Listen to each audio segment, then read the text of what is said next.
Bom dia a todos.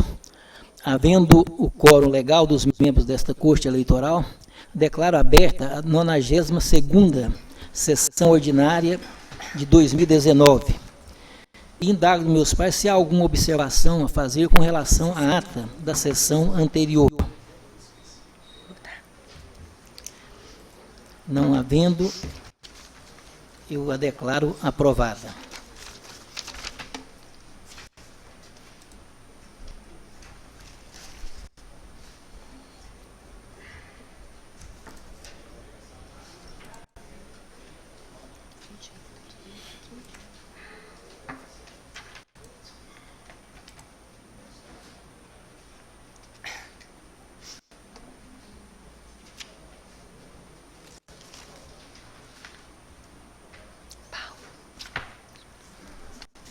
Passaremos agora aos julgamentos dos feitos constantes da pauta. O item de número 1 é a prestação de contas de número 1073, dígito 69/2018, da relatoria do Dr. Adelmar Aires Pimenta, em que é requerente a Comissão Estadual Provisória do Partido Solidariedade no Estado do Tocantins, e também requerente o senhor Vilmar Alves de Oliveira e Manuel Silvino Gomes Neto. O relator votou pela desaprovação das contas do Partido Solidariedade relativas à arrecadação e aplicação de recursos financeiros utilizados na campanha eleitoral das eleições de 2018, nos termos do artigo 77, inciso 3 da resolução do TSE, número 23.553/2017, determinando a suspensão com a perda do repasse de novas cotas do fundo partidário e dentre outras providências, e houve o pedido de vistas da doutora Ana Paula Brandão Brasil, e a quem eu passo a palavra. Doutora Ana Paula. Obrigada. Bom dia a todos. Conforme registrado pelo doutor relator, consta que a agremiação apresentou sua prestação de contas final em 8 de novembro de 2018, fora do prazo previsto no artigo 52, caput da resolução em epígrafe. Observa-se que a presente prestação de contas está formalmente instruída com as peças exigidas pela norma de regência. A agremiação declarou a arrecadação de recursos financeiros no montante de R$ 314.701, sendo R$ 14.701 de recursos oriundos do fundo partidário e R$ 300 oriundos do Fundo Especial para Financiamento da Campanha, PFEC. Quanto à aplicação dos recursos, os gastos declarados totalizaram R$ 565.808, restando uma dívida de campanha no valor de R$ 251.167. No caso aqui, a Coordenadoria de Controle Interno e Auditoria deste grande tribunal apelou pela desaprovação das contas, ante a constatação das seguintes irregularidades. A constatação de doações recebidas em data anterior à entrega da prestação de contas parcial, mas não informadas à época no valor de R$ 14.701, e a constatação de despesas contratadas em data anterior à entrega da prestação de contas parcial, mas não informadas à época no montante de R$ 99,40. Nesse caso aqui, senhor presidente, para melhor avaliarmos aqui as impropriedades e irregularidades verificadas, eu passei a análise de dois itens, que é o item A, que é a constatação de doações recebidas em data anterior à entrega da prestação de contas parcial, mas não informadas à época, no valor de R$ 14.701, que as seguintes doações foram recebidas em dinheiro, não foram informadas no prazo de 72 horas, como determina o artigo 50, parágrafo 6 da resolução do TSE 23.553 de 2017. E a prestação de contas parcial deve ser entregue entre os dias 9 a 13 de setembro do ano eleitoral, dela constando o registro da movimentação financeira estimável em dinheiro ocorrida desde o início da campanha até o dia 8 de setembro, nos termos do artigo 50, parágrafo 4 da resolução do TSE 23.553 de 2017. Nesse caso aqui, na prestação de contas parcial, a agremiação omitiu o valor arrecadado de R$ 14.701. O entendimento desta Corte, firmado para as eleições de 2018, é no sentido de que a não apresentação dos relatórios financeiros, bem como a não declaração de despesas na prestação de contas parcial, enseja a desaprovação das contas, pois tais omissões de receitas e despesas comprometem o controle prévio e concomitante das contas pela Justiça Eleitoral, Ministério Público Eleitoral, partidos, candidatos, pelos órgãos de inteligência e pelo próprio eleitor, quanto à regularidade e legalidade da movimentação financeira da campanha. Aí eu trago aqui algumas emendas juntadas nesse sentido, que já foram disponibilizadas, e novamente, depois dessa corte, ela se debruçou sobre o mesmo item, 31 de julho do corrente ano, para o julgamento dos embargos de declaração no 060, 11, 33, 42, 2018, 6, 27, 000, e por maioria, ela entendeu que a omissão de registro de despesas na prestação de contas parciais, aplicando o regime de caixa, contrariando o artigo 38, parágrafo 1º da resolução do TCE, que estabelece o regime de competência para o registro das despesas, mas corrigidas quanto da prestação de contas final e não comprometendo a confiabilidade das contas, esteja tão somente a notação de ressalva. Também, recentemente, esse ano, em 30 de setembro de 2019, o Colégio Tribunal Superior Eleitoral se posicionou quanto às omissões dos relatórios financeiros e na prestação de contas parcial, afirmando se tratar de irregularidades formais que sozinhas não ensejam a desaprovação das contas, caso as irregularidades tenham sido corrigidas na prestação de contas finais. Eu também, junto aqui a ementa nesse sentido do TSE, e aí no final, desembargador, eu estou votando, pedindo vênia ao voto do eminente relator, deixo de acolher o parecer técnico, bem como o respeitável parecer ministerial, para abrir divergência e votar pela aprovação com ressalvas da prestação de contas apresentada pelo Partido Estadual Provisório do Partido Solidariedade Tocantins, relativas à arrecadação e aplicação de recursos na campanha eleitoral de 2018. Meu voto é nesse sentido. Eu não me alonguei mais porque eu estou com problema de voto. Muito bem, já foi disponibilizado o voto, é bem esclarecido. Quem agradeço. Então, eu volto a indagar do eminente relator, doutor Adelmar, se Vossa Excelência mantém o seu posicionamento pela desaprovação. Mantenho o voto, considerando o que já assentado inicialmente, tanto o valor nominal quanto o percentual formam um montante relevante de 22,16%. No caso concreto, não houve mero atraso, mas uma omissão total das contas parciais, o que impediu o controle social simultâneo por parte dos eleitores, candidatos, Ministério Público, comprometendo, portanto, a lisura do processo eleitoral, razão pela qual eu mantenho o voto. Agora, doutora Ângela. Eu peço vênias ao relator e acompanho a divergência, mantendo coerência com um processo semelhante que decidimos na última sessão, também da relatoria da doutora Ana Paula.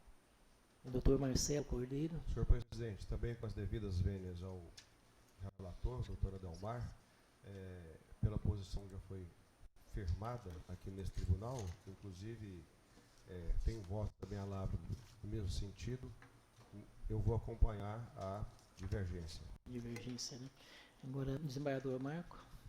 De igual forma, senhor presidente, com as devidas vênias da doutora Adelmar, vou acompanhar a divergência da juíza Ana Paula. E doutor Rony Clay. Senhor presidente, com as devidas vênias, eu vou acompanhar o voto do relator. E explico. Em ambos os votos, eu estive analisando, eles juntaram como precedente, o mesmo voto, o mesmo jurisprudência do Tribunal Superior Eleitoral. E neste voto lá diz que o atraso ou algumas inconsistências por si só não são motivos para a rejeição das contas. Acontece que nesse caso, no meu sentir, é um caso diferente, e porque não se trata de atraso na prestação das contas, mas foi uma omissão que eu reputo grave, e o percentual proporcional de 22,16 eu entendo ser alto também, e até o valor nominal nas duas omissões quase R$115 mil, então o valor nominal e proporcional é alto. Então entendo que, por óbvio, que não pode nem se cogitar em aplicar o princípio da proporcionalidade ou da razoabilidade, e entendo também que a prestação de contas parcial, a gente tem que ter o mesmo rigor na prestação de contas final, sob pena, data vênia, com devido respeito, de menosprezar a prestação de contas parcial, porque ela é um instrumento extremamente importante de fiscalização. Então, neste caso, houve uma omissão na prestação das contas, que foi só identificada na parte final, na prestação de contas final. A omissão se repete também na final? Senhor, não. Foi só detectado. Não. Mas, assim, eu entendo assim, como foi uma omissão na prestação de contas parcial de um valor alto de outra 22... pergunta. Vossa Excelência viu algum indício de fraude? Não. Porque eu me penso assim, que o mecanismo foi utilizado para que depois não seja feita uma espécie de lavagem de dinheiro ou alguma coisa parecida, seja uma maquiagem, alguma forma de ludibriar a justiça eleitoral entre a parcial e a final. Muitas vezes, é o meu pensamento, né, se há uma omissão. E isso depois é trazido às claras de uma forma bem transparente, penso que se cumpriu a finalidade da norma.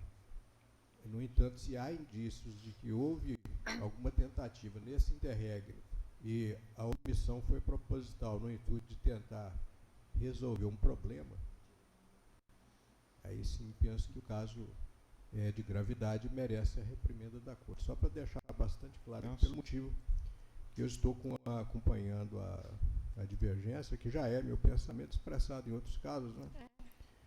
E que me parece deixa bem claro aqui minha posição com relação a essa situação da parcial que já enfrentei, inclusive em voto de minha relatoria. Então, senhor presidente, eu acompanho o relator.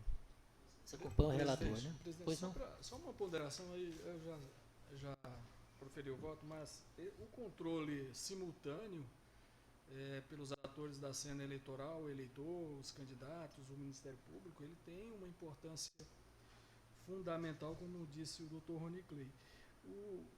Uma das facetas desse controle simultâneo é permitir ao eleitor saber quem são os financiadores do candidato. Imagine que o eleitor descubra que entre os financiadores do candidato está um criminoso multicondenado, tipo Fernandinho Beiramar. Se não houver a possibilidade, pelo menos como possibilidade de verificação por parte do eleitor e dos demais atores do processo eleitoral, inviabiliza esse controle simultâneo e uma manifestação da vontade do candidato, do eleitor, mais consentânea com o seu escolhido, com o seu candidato, em quem ele depositará a confiança do seu voto. Daí extraio com esse exemplo a importância do controle simultâneo preconizado e que se extrai da necessidade do envio das prestações de contas parciais da campanha. Ilustre relator, mas nesse caso houve o intuito de omitir determinada pessoa que depois veio a lume a sua doação e evidentemente ficou demonstrado que era alguma pessoa de caráter duvidoso ou de uma situação vexatória que degradaria a campanha política do então candidato? Há algo dessa natureza que... Eu não olhei a lista de doadores, mas me parece que é um direito. Sim, não. E quanto a isso, genericamente, eu concordo com Vossa Excelência. Teoricamente está bem postado. Eu acho que é bem visível esse objetivo da norma, em dar transparência, né, ao processo de doação. Mas eu pergunto no caso específico, se de fato tem essa informação. Aí eu gostaria de saber, porque se tem, eu já posso até mudar de pensamento, né? Se foi um Fernandinho Beiramar da vida que fez a doação e a situação foi omitida propositadamente nessa parcial. Doutora Ana Paula, pode esclarecer? Senhor presidente. Pois não, doutor. Não, quem é que fez a doação?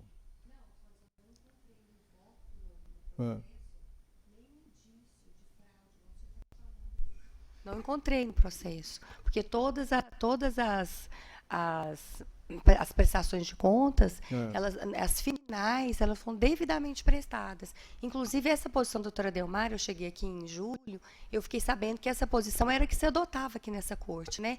Mas aí depois parece que mudou, aí depois teve o TSE, que foi teve fator determinante.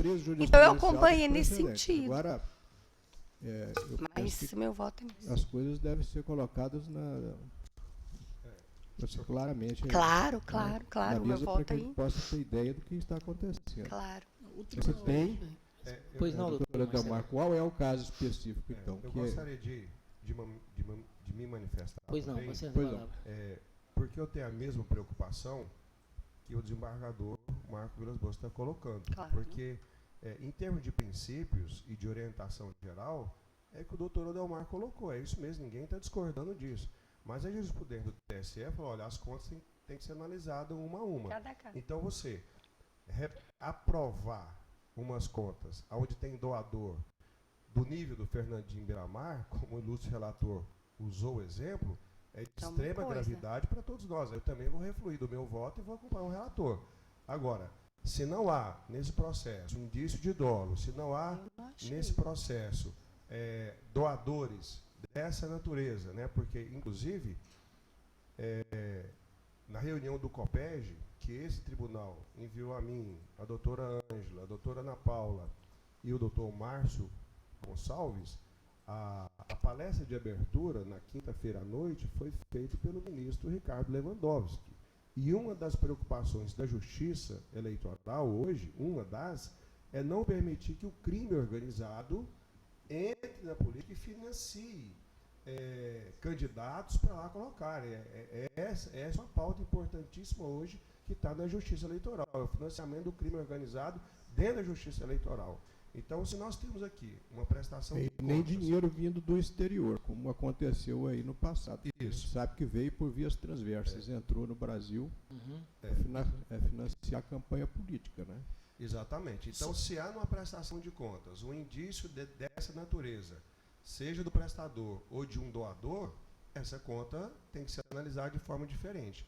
Agora, se não é esse o caso, e essa é a posição do TSE, aí então essa conta merece ser aprovada, porque ela tem que ser analisada detidamente.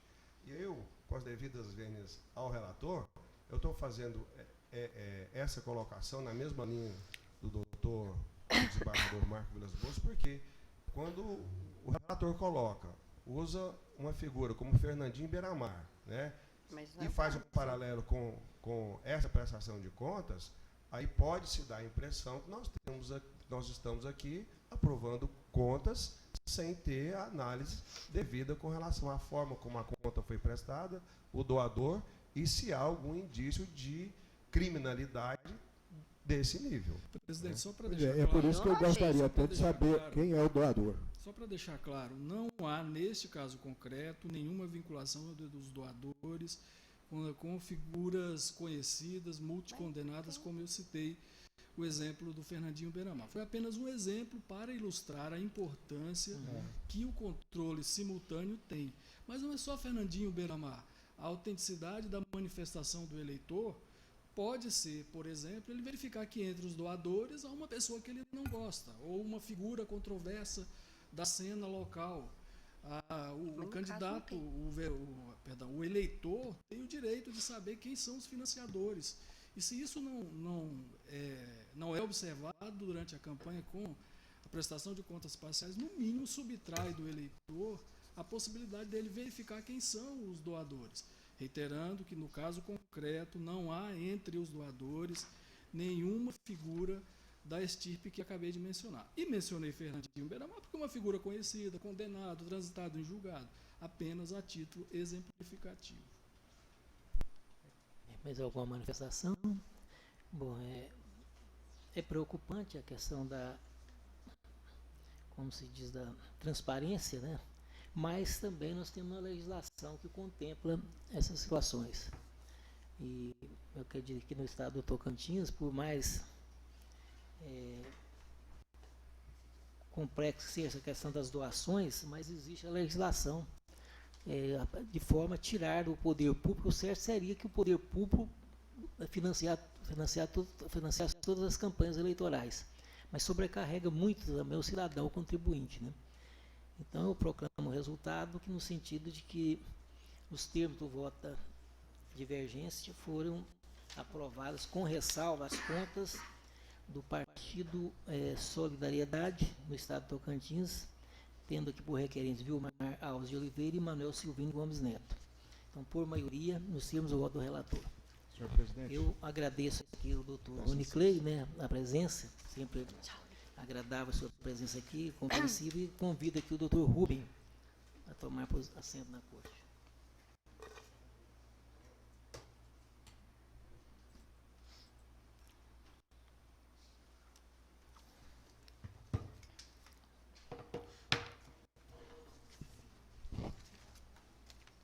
Esse caso aqui, item 2, né?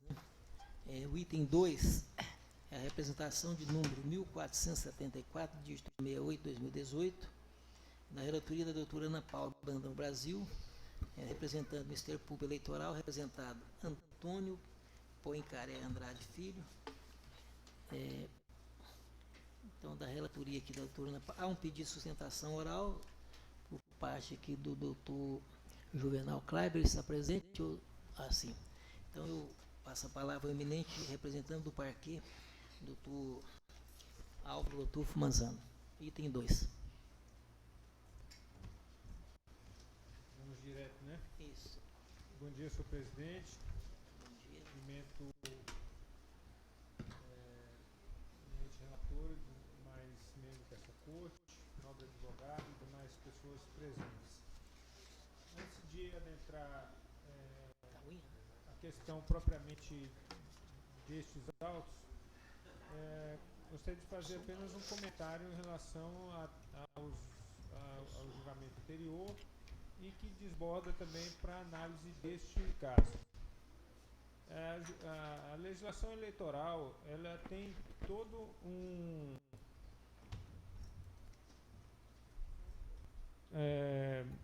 um regramento estabelecido a garantir a lisura do processo eleitoral, o chamado rigidez do processo eleitoral. São normas que precisam ser respeitadas, especialmente pelos candidatos e partidos políticos, que são atores que vivem exclusivamente para o processo eleitoral. Não podem alegar desconhecimento de uma regra que é estabelecida para garantir um processo eleitoral transparente. A Justiça Eleitoral costuma mitigar essas regras que acabam por comprometer o próprio sistema. O sistema tem as suas finalidades. Quando se pede prestação de contas parciais, antecipadas, não é uma mera formalidade. Não quer dizer que lá na frente vai se saber se o candidato teve doadores ilegais ou não. Porque simplesmente não se sabe naquele momento quem são os doadores. Então já está comprometido todo o sistema. Como que nós vamos passar a mão na cabeça do candidato e falar: não, tudo bem, você pode respeitar tudo, você pode jogar no lixo a legislação eleitoral, todo o sistema que foi criado, e lá no fim a Justiça Eleitoral fala: não, deu tudo certo, não teve nenhum problema. Então vamos acabar com isso logo. Fico impressionado. Esse caso aqui é a mesma coisa. O candidato deixa de cumprir as regras estabelecidas para a prestação de contas. Não para a prestação de contas, mas para a administração dos recursos financeiros na campanha eleitoral, que também se estabelece limites, se estabelece onde que esses recursos podem ser utilizados e, ao fim e ao cabo, o candidato menospreza tudo isso, desrespeita tudo isso, faz do jeito que quer, apresenta uma prestação de contas demonstrando uma administração de sua campanha totalmente irregular. O Tribunal Regional Eleitoral, a princípio, desaprovou as contas, depois, nos embargos de declaração totalmente também fora da previsão legal, volta atrás e considera as contas aprovadas com ressalvas, embora toda a ilegalidade cometida durante a gestão da sua campanha. Ora, se a lei fala que há um limite de campanha, de aplicação em cada item, o que passar disso é gasto ilícito. E o candidato utilizou recursos do Fundo Especial de Financiamento de Campanha e extrapolou os limites estabelecidos pela legislação. O artigo 30A fala que é aplicada a cassação do mandato em casos de condutas em desacordo com as normas dessa lei relativa à arrecadação e gastos de recursos. Não é só a arrecadação, também os gastos, onde a pessoa gastou os recursos que arrecadou. E o Tribunal Superior Eleitoral já teve a oportunidade de manifestar sobre o assunto na ação cautelar número 0604-23-559, relator ministro Admar Gonzaga, em que disse que o descumprimento do limite previsto para a despesa de campanha configura gasto ilícito de recursos sujeito à aplicação do artigo 30A. Então, senhor presidente, senhores juízes, eu reitero os termos da representação para que seja mesmo julgada procedente e cassado o diploma de Antônio Poincaré Andrade Filho. Muito obrigado. Pelo cumprimento, doutor Álvaro, pelo brilhante pronunciamento junto a essa corte, na condição de representante do Ministério Público, e concedo a palavra ao doutor Juvenal Kleber Coelho pelo prazo regulamentar. Senhor presidente, senhor vice-presidente do Corregedor-Geral Eleitoral, senhores juízes, senhoras juízas, nobre representante da Procuradoria Regional Eleitoral, advogados presentes, servidores, muito bom dia. Há uma diferença básica para um colegiado quando cabe a ele interpretar as normas que lhes são impostas, não somente pelas leis ordinárias, as leis constitucionais, as infraconstitucionais, mas também aquelas que têm força de lei, como são as resoluções do Tribunal Superior Eleitoral. As normas na Justiça Eleitoral, algumas não são rígidas, como é o caso da prestação de contas. Com todo o respeito merecido que cabe ao doutor Álvaro Manzano, pessoa que tem, durante todos esses anos, prestado inúmeros serviços à Justiça Eleitoral, como membro dessa casa, ou mesmo como procurador da República desse Estado, eu ouso divergir, e aqui aplicando ao presente caso, primeiro inicio dizendo que há diferença entre arrecadação ilícita e gasto ilícito. Quando a 11.300, a Lei 11.300 veio trazer ao mundo jurídico o artigo 30A, trouxe a ele também procedimentos. E o que fez o candidato, não somente nessa representação, mas também na prestação de contas? Ao ser chamado pela Justiça Eleitoral, ele expôs os seus argumentos. E no presente caso, referindo-se aqui a esta representação, quando ele recebeu, procurou o candidato, o senhor Antônio Poincaré Andrade Filho, trazer à Justiça elementos, não somente técnicos, mas também testemunhais. foram ouvidas 3 testemunhas. E aqui eu tenho que chamar à memória de Vossas Excelências o julgamento da prestação de contas. Porque ficou comprovado que na prestação o que ocorreu foi erro formal. Quando ocorre erro formal de técnico, aqui no caso da contabilidade, e aqui mais à frente irei dizer sobre a prova testemunhal, traz o candidato à prova para que Vossas Excelências possam, analisando o caso, dizer se houve arrecadação ilícita e dizer se houve gasto ilícito. Com todo respeito ao Ministério Público Eleitoral, aqui não se há que falar em gasto ilícito, ou mesmo que tenha deixado de prestar as informações à Justiça Eleitoral. Porque a própria Justiça Eleitoral, que impôs regras de pré-prestações de conta, que são as preliminares, também ela impôs a regra de que a prestação final, sendo ela prestado todas as informações para dar possibilidade à Justiça Eleitoral de analisar caso a caso, justamente para fazer as verificações se há quem são os doadores, da onde que vieram os gastos, se transitou pela conta bancária, para onde que foi gasto. É exatamente isso que é a diferença. Porque nós não podemos aqui, com todo respeito, e aqui peço a Vossas Excelências para dar uma opinião pessoal, um colegiado ficar julgando o processo de forma rígida sem se atentar às provas que tem nos autos. É impossível isso acontecer. Não há sensibilidade do julgador, como disse a eminente ministra do TSE, Rosa Weber, no julgamento, onde ela disse que o julgador tem que ter a sensibilidade não somente de impor as regras legais, mas também de fazê-las em confronto com as provas dos autos. E aqui tomou-se o cuidado, e aqui o caso da prestação de contas, foi o erro contábil de não ter lançado lá na prestação de contas preliminar, em setembro, alguns contratos. E quando se foram lançados, o contador confundiu contrato de locação com contrato de transporte. E isso ficou evidenciado nos autos com o depoimento das testemunhas. O próprio contador assumiu esse erro. Ele mesmo disse, eu fiz uma confusão. E essa confusão, e aí nós chamamos também a testemunha, uma das pessoas que tinha o contrato, para comprovar, e isso em juízo está comprovado, onde ele disse que o contrato dele não era de locação, era contrato de transporte, mas no lançamento estava como contrato de locação, um erro assumido pelo contador.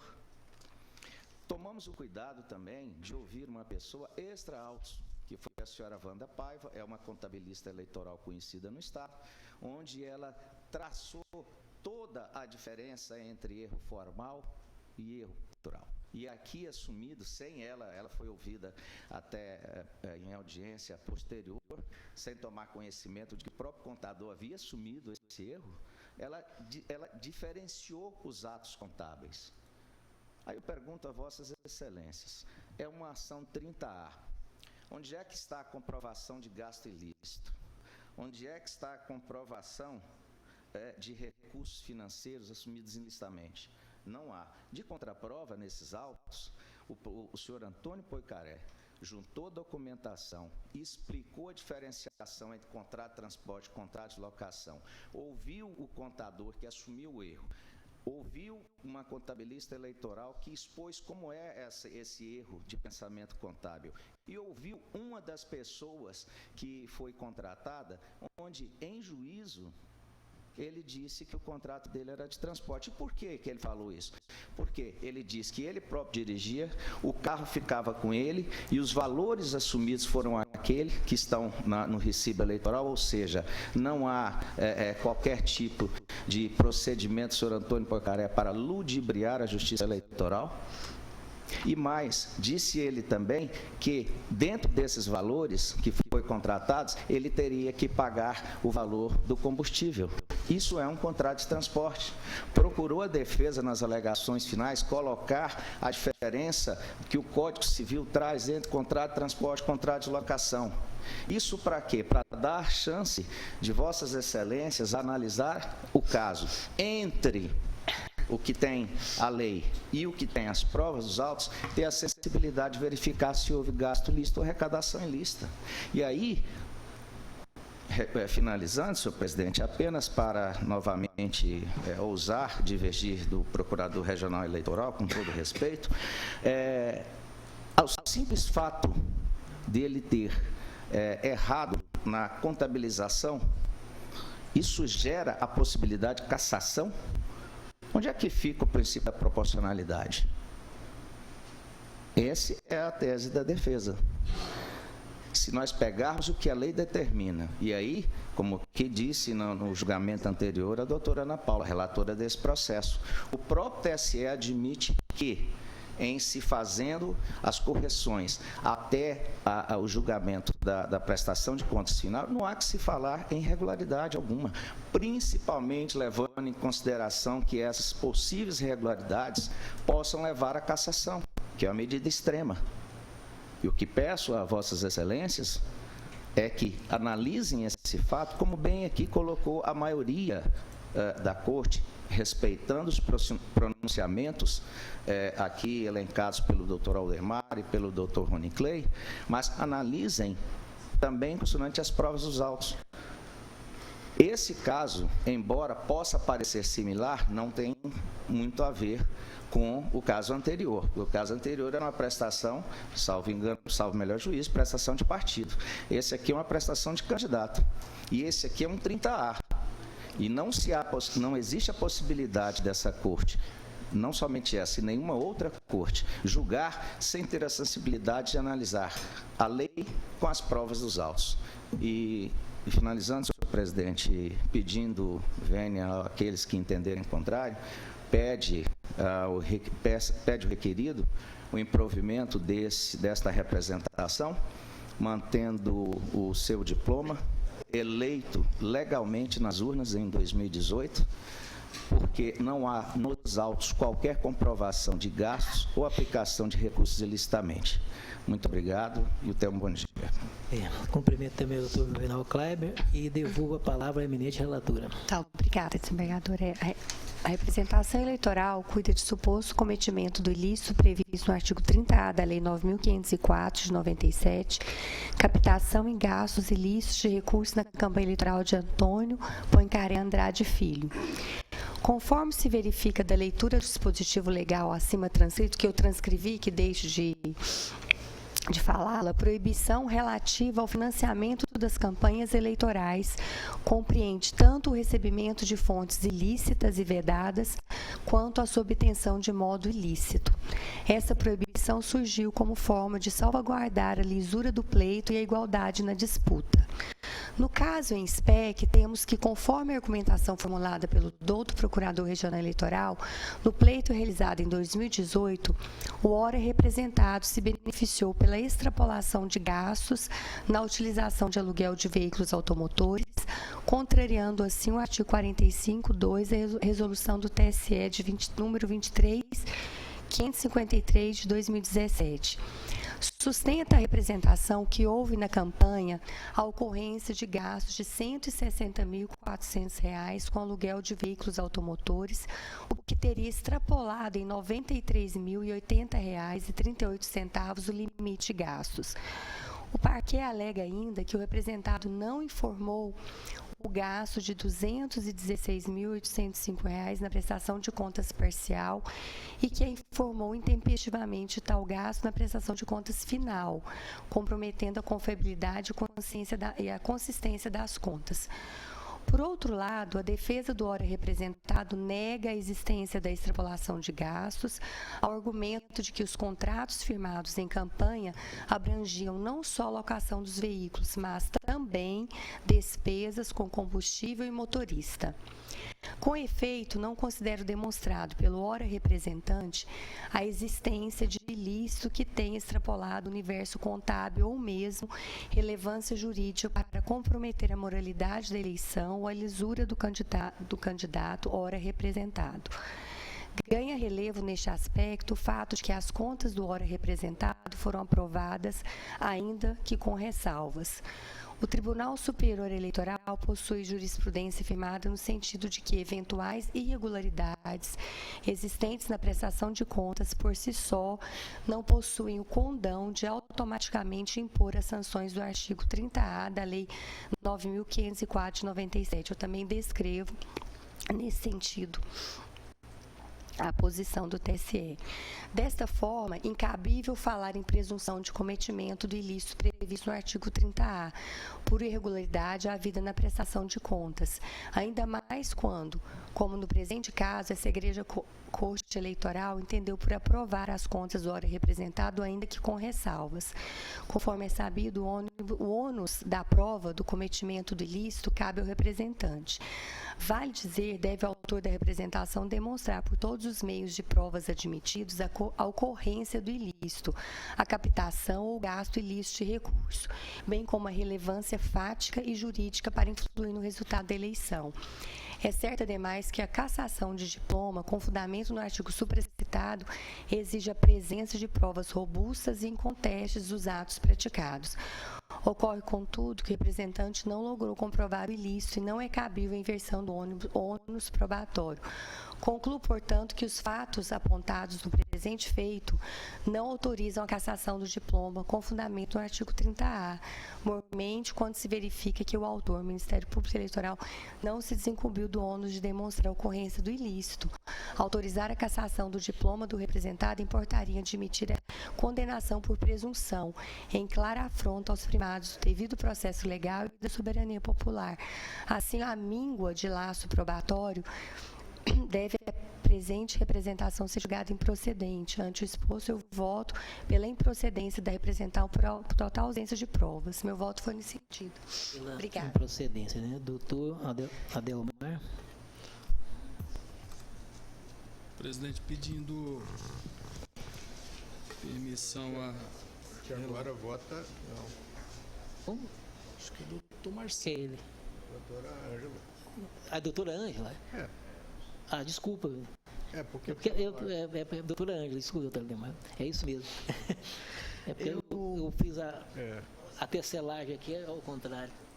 Doutora Ângela. Eu acompanho a relatora integralmente, excelência. Muito bem. Doutor Marcelo.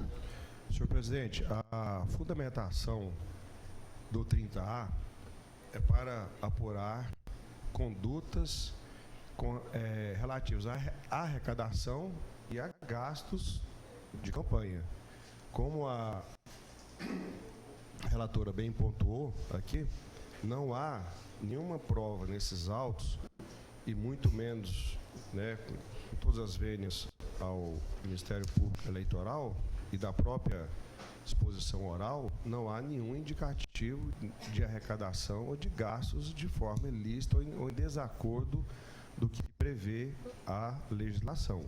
Mesmo que essas contas tivessem sido reprovadas, a conta do candidato, a simples reprovação de uma conta não enseja a cassação desse mandato com base no artigo 30A. Eu fui o relator desse processo que aprovou as contas com ressalva desse candidato. Na verdade, é o seguinte, com todas as vênias ao Ministério Público Eleitoral, que é um dos que tem entre as suas atribuições a fiscalizar a correta aplicação da lei, a prestação de contas que foi feita por esse candidato é um verdadeiro absurdo, onde um tipo de gasto, como por exemplo, gasto com contrato de prestação de serviço, foi declarado como se fosse gasto com combustível. Caberia àqueles que têm que fiscalizar a correta aplicação da lei dizer, olha, essa prestação de contas está errada. Olha, esse candidato aqui está dizendo que fez um gasto aqui, mas o contrato diz exatamente o contrário. E isso não foi observado. Por isso é que esse tribunal, atento a esse fato, refluiu e aprovou as contas com ressalvas. Então, por essas breves considerações, e eu voto acompanhando a relatora, ressaltando, como a relatora bem colocou, que a produção de qualquer tipo de prova cabe ao autor da ação. Fato esse que não existe nesse processo aqui. Não há nenhum indício aqui que houve arrecadação ou que houve gasto em desacordo que prevê a lei. E com relação à fundamentação para a propositura dessa ação, que seria em tese uma reprovação das contas, ou em tese umas contas mal prestadas, que ensejaria a sua reprovação, não é motivo suficiente para o julgamento procedente dessa ação. Em razão desses fatos, eu acompanho integralmente a relatora. Tudo bem. Agora, desembargador Marco. Sem maiores delongas, senhor presidente, acompanho a relatora já bastante esclarecida e articulada, as argumentações são as mesmas, tanto dela quanto do doutor Marcelo Cordeiro, de modo que acompanho o voto da relatora. Doutor Rubem. Acompanho a relatora. E agora, finalmente, doutor Adelmar. Presidente, com a devida permissão dos que já externaram suas compreensões sobre o caso em julgamento, eu acentuo que o artigo 30A da Lei 9.504 reputa como graves as condutas relativas tanto à arrecadação quanto aos gastos dos recursos. E, no presente caso, no tópico alusivo aos gastos dos recursos durante a campanha, verificou-se que o candidato efetuou gastos com locação de veículos em completo desacordo com as limitações impostas pelo artigo 26, parágrafo 1º, inciso 2 da Lei das Eleições, mesmo levando em consideração o argumento do candidato no sentido de que o contrato deve ser fracionado entre contrato de locação de veículos e combustíveis e também motorista, ainda assim, o percentual extrapolado ao limite expressamente imposto pela legislação superaria mais de 10%. Neste contexto, a conduta afigura-se-me grave o suficiente para violar a paridade de armas entre os candidatos e desequilibrar a disputa eleitoral. Nesse sentido, o Tribunal Superior Eleitoral já decidiu que o descumprimento dos limites previstos para despesas de campanha configura gasto ilícito de recursos sujeitos à aplicação do artigo 30A. Portanto, sendo ponto incontroverso de que houve extrapolação dos limites previstos no artigo 26, parágrafo 1º, inciso 2º da Lei das Eleições, eu julgo procedente o pedido formulado pelo Ministério Público para determinar a cassação do diploma do candidato Antônio Andrade Filho. É o voto divergente que profiro nesses termos. Pela procedência. Então, voltar a indagar a eminente relator, se Vossa Excelência mantém. Os demais todos mantêm o posicionamento, né? Eu também pedindo, vênis aqui a divergência do Ministério Público, estou acompanhando a relatora pela improcedência da representação. Então, por maioria, fica julgada improcedente a representação do Ministério Público em face da candidatura, da prestação de contas do representado, que é o senhor Antônio Poincaré Andrade Filho, popular Toninho Andrade. Por maioria, no segundo voto da relatora. O item de número 3... é a prestação de contas de número 960, de 18/2018. É da relatoria do Dr. Marcelo César Cordeiro, em que é requerente o PTB estadual do Tocantins e também o Ruiter Luiz Andrade Pádua e o senhor José Geraldo de Melo Oliveira. Então, com a palavra, o eminente relator, Dr. Marcelo César Cordeiro. Senhor presidente, nesse caso aqui eu estou julgando essas contas com ressalvas, aprovadas com ressalva. Inclusive, nesse caso aqui, tem um parecer favorável da Procuradoria Regional Eleitoral, que também opinou pela aprovação com ressalva. A ressalva que existe aqui é porque o prestador deixou de prestar nas contas parciais a arrecadação no percentual de 9,62%. Então, como esse percentual está dentro, inclusive, né, do próprio entendimento do TSE e dessa corte aqui, que é um percentual abaixo dentro da razoabilidade, e inclusive só para que tenha conhecimento de todos, com relação a esse percentual que representa 9,62%, em valores nominais, é o valor de R$28 mil. Então, em razão do que está demonstrado, e esse valor constou na conta final, na prestação de contas finais, eu estou, então, julgando pela aprovação com ressalvas. Alguma divergência com relação ao voto do eminente relator? Então, por unanimidade, ficam aprovadas as contas com ressalva, referente ao item 3, nos termos do voto do relator.